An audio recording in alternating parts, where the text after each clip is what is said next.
Hello friends, welcome to high study. आज 26 सितंबर को honourable supreme court of India की तरफ से एक एग्ज़ाम कराया गया है।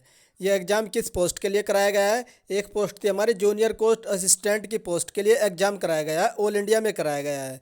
और इसकी जो पहली शिफ्ट थी 10 से लेकर के 12 बजे तक थी, वो शिफ्ट कंप्लीट हो चुकी है। उस शिफ्ट का जो रिव्यू है वो मैं आप लोगों को दूंगा कि इसमें शिफ्ट में किस टाइप के क्वेश्चन आए हैं। ये एग्ज़ाम 26 सितंबर को हुआ है और जो शिफ्ट 1 हुई है उसका रिव्यू हम लोग देखेंगे। कंप्लीट एनालिसिस में आप लोगों को बताऊंगा कि किस टाइप का पेपर आया है। सबसे पहले मैं आप लोगों को बता देता हूँ, ये जो पेपर का लेवल मिला है देखने के लिए ईजी लेवल का मिला है।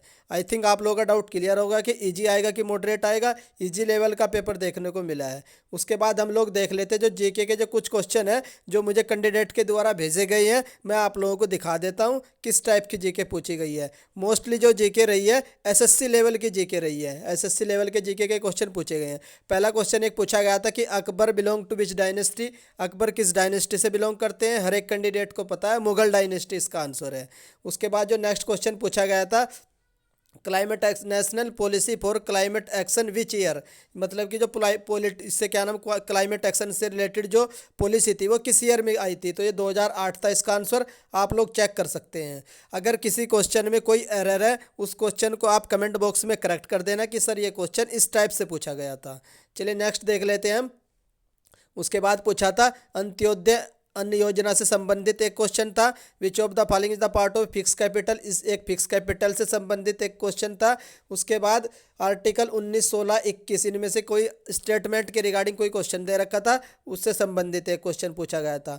उसके बाद क्या पूछा गया था? मैच द फॉलोइंग, मतलब कुछ इंस्ट्रूमेंट दे रखे थे और उनके जो इंस्ट्रूमेंट बजाते हैं उनके नाम दे रखे थे, आप लोगों को मैच करना था। एक क्वेश्चन इस टाइप का था। उसके बाद आर्टिकल 14 से रिलेटेड कोई क्वेश्चन था। एक आया था ललित साहित्य अकेडमी जो होती है ना हमारी, वो किस ईयर में स्टेब्लिश की गई थी? 1954 में इसका आंसर होता है, आप लोगों को पता भी होगा। तो ये भी क्वेश्चन पूछा गया था।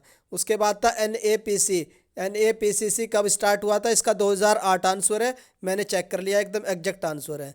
उसके बाद आप लोग देख सकते हैं एक क्वेश्चन पूछा था अन कल्याण वही वही आय कल्याण योजना से संबंधित था। वर्ल्ड लेबर ऑर्गेनाइजेशन डे, इससे रिलेटेड एक क्वेश्चन पूछा गया था। इसमें कोई स्टेटमेंट दे रखा था। उसके बाद क्वेश्चन पूछा गया था आर्टिकल टू बी स्टेटमेंट, ये आर्टिकल से संबंधित था, कोई स्टेटमेंट दे रखा था। शेड्यूल से जो हमारी जो पॉलिटी में शेड्यूल है उनके बेस पर भी कोई क्वेश्चन स्टेटमेंट में दे रखा था, ये भी पूछा गया था। नेक्स्ट पूछा गया था जियोग्राफी टर्म फर्स्ट टर्म किसने दिया था? जो जियोग्राफी का जो वर्ड है ना, ये शब्द किसने दिया था, ये भी क्वेश्चन पूछा गया था। उसके बाद से रबी खरीफ और क्रॉप से संबंधित स्टेटमेंट दे रखा था, उनके बेस पर एक क्वेश्चन पूछा गया था। नेक्स्ट पूछा गया था डांस फॉर्म एंड आर्टिस्ट, अरे वही जो क्वेश्चन है जो आप लोगों को ऊपर बता चुका हूँ कि उनके जो मैच द फॉलोइंग करना था डांस वालों के। उसके बाद एक क्वेश्चन पूछा गया था 2021 में द्रोणाचार्य अवार्ड बॉक्सिंग में किसे मिला गया है, ये भी क्वेश्चन पूछा गया था। नेक्स्ट क्वेश्चन पूछा गया है नॉन फार्मर कौन सा है इनमें से, ये भी पूछा गया था एक क्वेश्चन। नॉन फेरस मेटल दे रखा होगा, उसमें से आप लोगों को नॉन फेरस मेटल बताना था कि कौन सा होता है। कॉपर ही नॉन फेरस होता है, आप लोगों को पता भी है। नेक्स्ट पूछ लेते हैं हम। नेक्स्ट क्या पूछा था? जो पब्लिक प्लेस पर स्मोकिंग लॉ किस केस से आया था? जो पब्लिक प्लेस पर स्मोकिंग नॉट अलाउड, ये किस केस से आया था, ये भी क्वेश्चन पूछा गया था। अकबर वाला क्वेश्चन मैंने बता दिया था, एक क्वेश्चन अकबर से रिलेटेड था। गुलामगिरी पुस्तक किसके द्वारा लिखी गई थी? ज्योतिबा फुले के द्वारा लिखी गई थी। हर एक कैंडिडेट को इसका आंसर पता होगा। उसके बाद इसमें क्वेश्चन पूछा गया था फेमस प्लेस का नाम था एंड उसकी कोई लोकेशन पूछ रखी थी कि वो कहाँ पर है। नेक्स्ट पूछा था अफ्रीकन कंट्री और उनसे रिलेटेड टर्म दे रखे थे कि, और पूछा था कि कौन सी करेक्टली है। ये क्वेश्चन था मैच द फॉलोइंग वाला था। उसके बाद ये जीके के क्वेश्चन जो मुझे भेजे गए कैंडिडेट के, वो मैंने आप लोगों के साथ शेयर कर दिए हैं। जैसे ही और भी क्वेश्चन आएंगे मैं 25 क्वेश्चन सेपरेटली विद आंसर आप लोगों को एक वीडियो प्रोवाइड करवा दूंगा। इस वीडियो में मैं आप लोगों को सिर्फ आइडिया दे रहा हूँ कि किस टाइप के क्वेश्चन पूछे जा रहे हैं। एसएससी टाइप का लेवल आ रहा है और करंट भी पूछे जा रही है, स्टैटिक भी पूछे जा रही है। नेक्स्ट हम लोग देख लेते हैं जो इंग्लिश लेवल रहा। इंग्लिश का लेवल भी इजी देखने को मिला है। इंग्लिश में क्या क्या पूछा है मैं आप लोगों को बता देता हूँ। कंप्रेहेंसिव लेवल पूछा है, मॉडरेट टू इजी लेवल का था। 5 क्वेश्चन दे रखे थे। एंटोनियम सिनोनियम से 5 से 6 क्वेश्चन थे।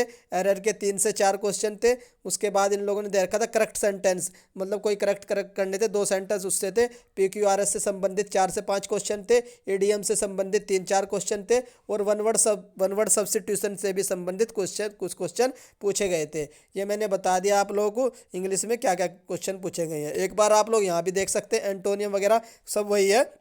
जो मैं आप लोगों को ऊपर बता चुका हूँ। उसके बाद हम लोग नेक्स्ट सब्जेक्ट देख लेते हैं। नेक्स्ट सेक्शन आता है हमारा रीजनिंग और क्वांट का। तो रीजनिंग और क्वांट भी इजी लेवल की आई थी। इसमें क्या क्या जो टाइम एंड वर्क से क्वेश्चन पूछे गए थे, परसेंटेज से क्वेश्चन पूछे गए हैं। मतलब इजी लेवल का, ज़्यादा टफ लेवल नहीं आया रीजनिंग और क्वांट का। पजल भी आई है, आप लोग ध्यान रखना, पजल भी आई है, पजल भी आप लोग कर लीजिए। उसके बाद नेक्स्ट देख लेते हैं हम। इसमें दिया है जो रीजनिंग में कैलेंडर भी आई है, कैटेगरी वाइज पजल भी आई है, और कोडिंग डिकोडिंग से भी 2-3 क्वेश्चन थे, ये भी रीजनिंग में पूछे गए हैं। उसके बाद नेक्स्ट देख लेते हैं हम। कंप्यूटर के बहुत सारे डाउट आ रहे थे, तो कंप्यूटर का लेवल ज़्यादा टफ देखने को नहीं मिला है, इजी लेवल रहा है कंप्यूटर का भी। मैं आप लोगों को बता देता हूँ, 3 question related input output device से संबंधित 2-3 क्वेश्चन पूछे गए थे। माउस से रिलेटेड भी कोई क्वेश्चन था, स्कैनर से भी रिलेटेड एक क्वेश्चन पूछा गया था। नेक्स्ट देख लेते हैं हम। एक की पूछी गई थी, ये मैंने आप लोगों को करा रखी है, जिसमें मैंने आप लोगों को शॉर्टकट की कराई थी, वो वीडियो देख कर जाना। आप लोगों का एक भी क्वेश्चन शॉर्टकट की से नहीं छूटेगा, मैंने सारी शॉर्टकट की ट्रिक से आप लोगों को याद करवा दी थी। उसके बाद शॉर्टकट की से क्वेश्चन आ रहे हैं। फुल फॉर्म दे रखी थी, मैक की पूछी थी, मैक की फुल फॉर्म पूछी होगी। उसके बाद आया था जो वर्ड एक्सेल जो है ना, उससे संबंधित कुछ क्वेश्चन थे, और विंडो वगैरह से संबंधित कुछ क्वेश्चन थे। क्वेश्चन इजी लेवल के थे। मैंने आप लोगों को नोट्स प्रोवाइड करवा रखे हैं, पीडीएफ प्रोवाइड करवा रखी है, एमसीक्यू प्रोवाइड करवा रखे हैं अपने चैनल हाई स्टडी जो टेलीग्राम पर है। सारी पीडीएफ आप लोग देख लीजिए, फ्री है। अगर आप लोग वो देख कर चले जाओगे, कंप्यूटर में आप लोगों के मार्क्स अच्छे आ जाएंगे। नेक्स्ट देख लेते हैं, जो टाइपिंग वाला मैटर था, ये भी बहुत बच्चों के डाउट थे। मैं आप लोगों को डाउट दिखा देता हूँ। टाइपिंग टेस्ट में वर्ड हाईलाइटेड नहीं है। अगर आप लोग सोचो कि हाईलाइटेड है तो वर्ड हाईलाइट नहीं है, ये मोस्ट इंपॉर्टेंट है। किसी बच्चे ने मुझे रिव्यू भेजा है। उसके बाद बैक स्पेस ऑन रहेगा, स्क्रीन टू स्क्रीन टाइपिंग रहेगी। एक बार फिर देख लेना आप लोग, वर्ड हाईलाइट नहीं मिलेंगे। उसके बाद वर्ड नॉर्मल आए हैं, जैसे कि किसी कैंडिडेट का जो पेपर था। उसके बाद वो वर्ड भी ज़्यादा टफ नहीं पूछे गए हैं। नेक्स्ट है जो पैराग्राफ किस टाइप का था। आंध्र प्रदेश की कोई सुप्रीम कोर्ट की जज थी, उसी जजमेंट के बारे में इन लोगों ने वो पैराग्राफ में मेंशन कर रखा था, वही पैराग्राफ आप लोगों को टाइप करना था। टाइपिंग रिव्यू देख लेते हैं। टाइपिंग पैसेज सिंपल आई थी, ये तो मैंने आप लोगों को ऑलरेडी बता दिया है। कोई स्पेशल सिंगल नंबर वगैरह कुछ नहीं थे, करेक्टर भी सिंपल थे, और पैराग्राफ आंध्र प्रदेश से रिलेटेड है, ये मैंने आप लोगों को ऑलरेडी बता दिया है। बस यही रिव्यू था। अगर आप लोग इस रिव्यू की पीडीएफ चाहते हैं, इस रिव्यू की पीडीएफ मैं आप लोगों को इस वीडियो के डिस्क्रिप्शन में प्रोवाइड करवा दूंगा, अपने चैनल हाई स्टडी टेलीग्राम पर, वहाँ पर भी प्रोवाइड करवा दूंगा। वहाँ से जाकर के आप लोग ये पीडीएफ डाउनलोड कर लीजिए। जो नेक्स्ट शिफ्ट होने वाली है शाम को 4 बजे, उस शिफ्ट के लिए ये रिव्यू बहुत ही हेल्पफुल होगा। अगर आप लोगों को मेरे द्वारा दी गई जानकारी पसंद आ रही है तो आप वीडियो को लाइक कर सकते हैं। अगर चैनल पर फर्स्ट टाइम विजिट कर रहे हो तो चैनल को सब्सक्राइब भी कर लीजिए। और जीके के जितने भी 25 क्वेश्चन पूछे गए हैं, उनके लिए मैं आप लोगों के लिए एक सेपरेट वीडियो ला रहा हूँ। 15-20 मिनट में वो वीडियो आ जाएगी, उसमें मैं आप लोगों को सारे क्वेश्चन के विद आंसर बताऊँगा। वीडियो देखने के लिए धन्यवाद। Thank you.